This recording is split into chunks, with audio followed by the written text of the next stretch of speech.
मुख्यमंत्री देवेंद्र फडणवीस यांच्या प्रमुख उपस्थितीत महानवपंथीयांचे श्रद्धास्थान असलेल्या हदगाव नांदेड येथील श्रीकृष्णदेव उखळे मंदिराचा नवपर्व व कलशारोहण सोहळा उत्साहात संपन्न झाला।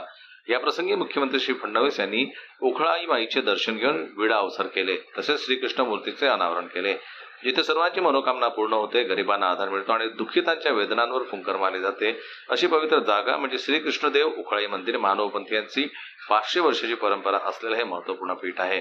वैराग्यमूर्ती संत दत्ताबाबू यांनी या मंदिराचा विकास केल्यामुळे आज या पवित्र मंदिराचे कलशारोहण मोठ्या उत्साहात संपन्न झाले, असे मुख्यमंत्री श्री देवेंद्र फडणवीस यांनी यावेळी अधोरेखित केले। मानव पंथांच्या विविध श्रद्धास्थळांवर अनेक आक्रमणे झाली, परंतु समाजातील लोकांनी या श्रद्धास्थळांचे संवर्धन करून त्यांना जिवंत ठेवलं। सध्या राज्य सरकारकडून अनेक श्रद्धास्थळांचे विकास कार्य सुरू आहे।